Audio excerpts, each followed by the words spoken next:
Hello YouTube. I want to say thank you to all those who have been supporting this channel.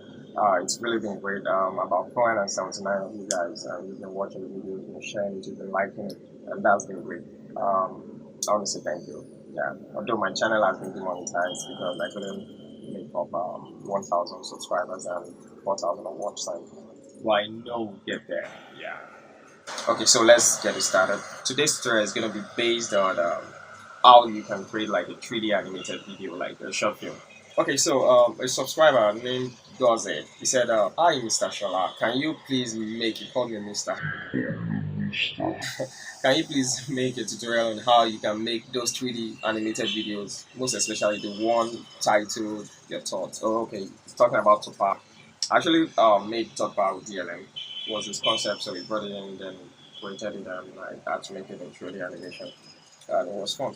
Okay, so the first thing first, when you're making a 3D animation or a short film or whatever you're doing that has to do with 3D video production, is to have a concept or have a story.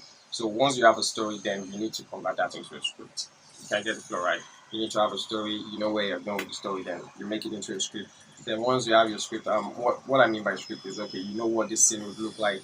You know what the character, the dialogues that you have in that scene. Then you put that into writing. You just organize that. And once you're done with that, so most of the time I like to work with people who write stories. Just makes everything smoother because you can't do everything. It's 3D animation. Don't forget that. So once you get into a script, our advice is just go into voicing, do your voiceovers, voice acting, get help, get people to voice it out for you. And if it's a project that doesn't need voiceover, because I've made something like that before, there was no voice or true. Yeah. So you can do that as well. You don't need voice, but you might need music. But music is like later on. So I'm gonna break this down into the pre-production, the production, and the post-production stages. So there's are three stages when you're creating 3D animation. Yeah, three stages. Okay, so the pre-production stage, like I said, you need to start with having a story. You need to script it. If you are voicing, you do your voiceover after you've done your script, so you know what this thing will look like. You know what you know the dialogue, so you need to put that into. So another thing you need to work on after that is to create your concept art. So you create your concept art, your character designs, your environment, weapons, shapes, whatever you are going to have in the story. Anything, just create your concept art. So um, that's done. Then another thing you need to work on immediately is your storyboard, because without a storyboard, it's like you know where you're going. So you need to have a storyboard. And a storyboard is usually that drawing that just explains everything. So you create this drawing like a comic. You've seen a comic, so imagine a comic, but a more descriptive one where we have the camera angles. You talk about your camera angles. You talk about your lighting shades and everything. So you just need to explain the mood in your storyboard. It's usually not something like fancy and big, but it's very, very important. So there's something called animatics as well. So animatics is just like when you animate your storyboard, but it's usually very simple, not something too big because you're still going to animate in the production stage. So that's it for the pre-production stage. So now we'll move into the production stage. And the production stage is where things just get more serious. But what you've done in the pre-production stage would actually make what you're doing in your production stage make more sense because they all work together. So you need to like do justice in all stages. In your production stage, you start doing your 3D models. So you model your characters, whatever software you want to use. Like I use ZBrush, I use Modbox, and after that I take it into 3ds Max where I start topologizing and then you texture, you go back to ZBrush or Modbox to texture, use Photoshop, whatever software you want to use. I don't want to make this tutorial software based, so you texture your characters.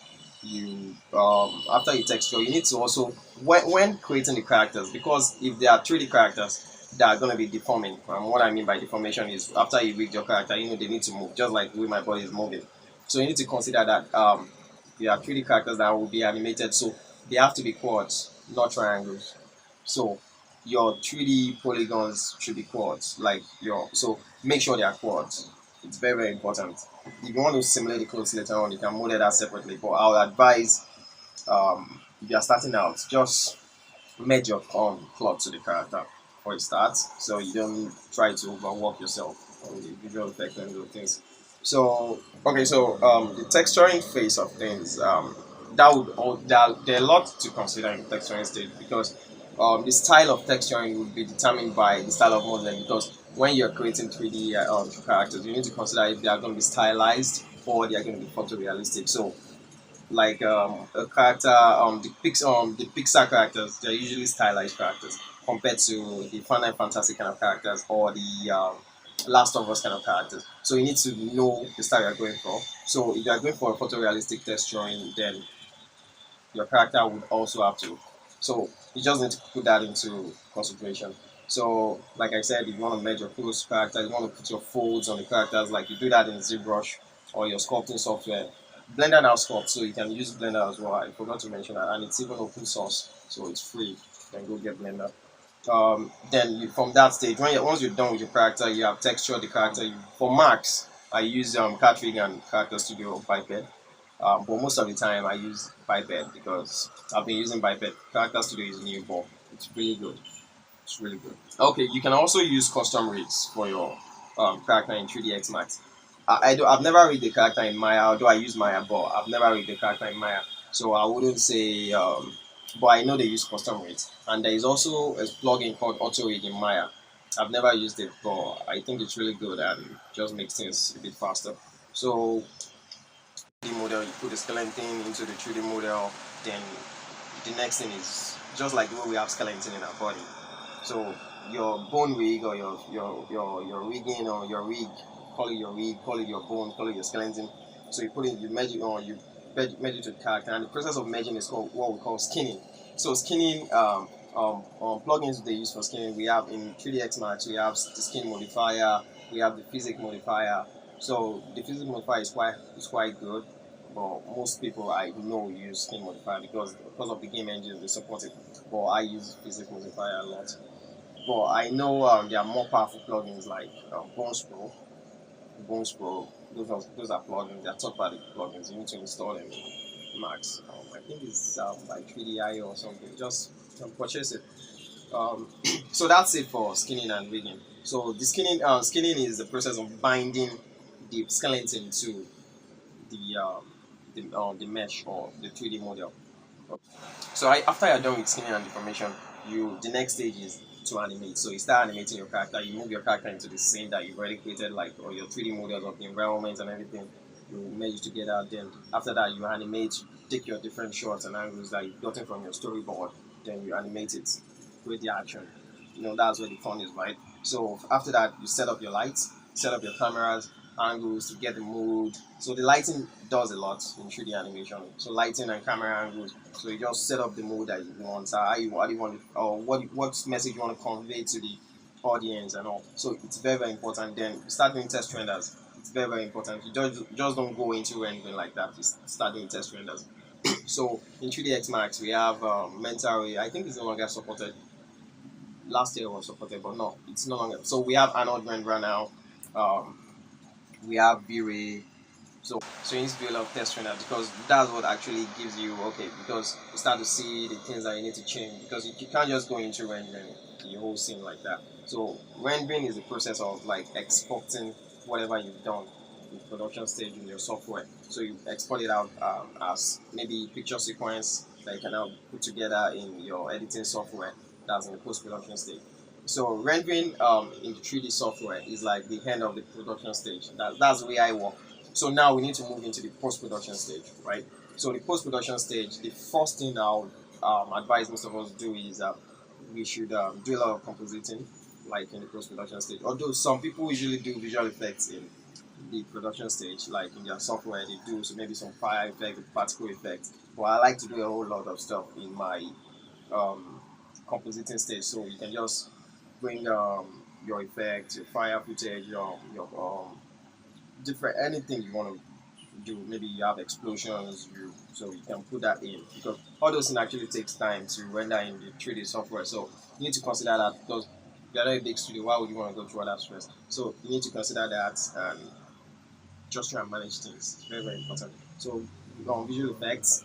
So you do your visual effects, like I said, explosions, just anything you want to come up with. Then after that, your sound effects, your music. Yeah, music is key. Sound effects is paramount. Because like blow grammar, yeah, it's normal. Okay, so it's very key sound effects. Because the thing about 3D animation, one thing I've realized, if you are working on a maybe a live action movie or something, you have environmental sound, you have footstep sounds where you are recording with your camera. So you have a lot of sound effects that you can rely on. But with 3D animation, you need to do everything from scratch, like walking, moving, even the sound of the wind, the ambience, and everything. You need to find the right sound effects for everything, and it needs to make sense. So there are a lot of free music online. We have no copyright sound, so you check out no copyright sound. There are a lot of sounds. There are a lot of free music, and if you want to buy or if you want to go into a studio, uh, talk to a music producer. You guys can cook up an original sound, like that's what they call OST, right? Original soundtrack for your film. So that's usually very good. So you need to also do color correction because after you've exported these raw footages out of your 3D software, like I said, the export process is that you export a video, maybe an MOV, an AVI, but I would advise you always export image sequence. It's the best thing to do because once you export a video and maybe whatever happens to your render in the middle of the exporting process or the rendering process, you need to start again if it's a video. I don't know. Maybe there is another video format that actually continues from itself, but I've never seen that happen. So I would advise you always use image sequence. This is the best way to go. So image sequence, maybe it's TIF, FF, or PNG, OpenEXR. So just need to know what you're doing. Then you can bring it together in After Effects or Premiere. So I have a tutorial on how to export image sequence and how to import it in After Effects. So you can go check that out. I'll put the link up here. So color correction is key. That can turn an image that looks like this into an image that looks like this. So yeah, it's very key. Get that done. Then you do more editing, the sound, sync it together, make sure they don't overlap, like with the lip sync and everything. Then you export your video. Yeah, and let us watch it.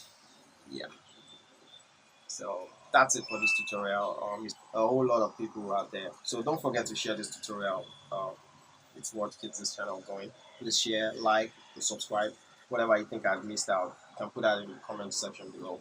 It's very key. We need to communicate and grow this channel. We need to communicate and learn from each other. And if you stay to this point, you deserve some accolade. You paid your dues. That's it for today. I need to go play FIFA or Fortnite. I've never won a game in Fortnite. Oh, bye.